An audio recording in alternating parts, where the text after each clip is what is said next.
হ্যাঁ, ভালো আছিস তো? আমি ভীষণ ভালো আছি রে এখন। আরে হ্যাঁ, আমার বর নতুন জিমে ভর্তি হয়েছে জানিস। জিম টিম করে আসে তো বাড়িতে, যখন আসে তখন কি সুন্দর মানে হাত ফাত গুলো ফুলে ফুলে থাকে। হ্যাঁ, বুক ফুক গুলো সে কিরকম একটা লাগে, হেভি লাগে।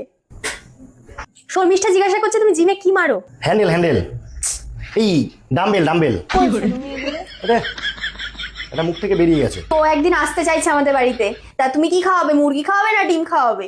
ওরে বলে একটা হট মুরগি আমাদের এখানে চাষ হচ্ছে, কালো, ঠিক আছে, এরকম হা করবে, ডাইরেক্ট এরকম মুরগি চেপে দেবো, পিছন দিয়ে একেবারে ডিম সেদ্ধ হয়ে পড়বে, ছোকলাও ছাড়াতে হবে না, এত হট। ওরে আমি, তুমি ফোন রাখো এখন। শর্মিষ্ঠা তুই রাখ, আমি তোর সাথে কালকে কথা বলবো, ঠিক আছে? হ্যাঁ, তুমি এরকম অপমান করো কেন তুমি ওসব বাদ সবসময়? দাও না, এইসব আলোচনা বাদ দাও, মেন কথা কি হচ্ছে সেটা বলো। আরে স্টেডিয়ামে যাবো বলছিলাম না খেলা দেখতে? কোন স্টেডিয়ামে যাবে ইডেনে? আরে ওইটা কোনটা? ওইটা ওই যেখানে তোমার ইয়েরা ইয়ে খেলতো, ওইটা ওইটা করছো, ওইটা মানে কি? যেখানে ডোনা মারা গেছিল ওই স্টেডিয়ামটাতে। কি মারা গেছিল? ডোনা? কোন ডোনা মারা গেছিল? তোমার এই বান্ধবী? না, তাহলে এই বাড়ি মেয়েটা? আরে না, একটা বড় প্লেয়ার। ডোনা মারা গেছিল? মারাদোনা গেছিল?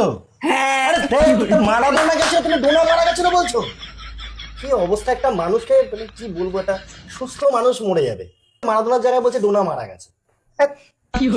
আরে তা আমি তো ওইটা ওইটা বলছিলাম, তখন তুমি কোনো রাজি হলে না। তো কিংবদন্তি প্লেয়ার, তাকে বলছে ডোনা মারা। তা আমি যখন ওইটা ওইটা বললাম তখন তো তুমি বুঝলে না গো। কি মাসির ছেলে রে, এটা খুব player মারছো। বলছে ডোনা মারা গেছে।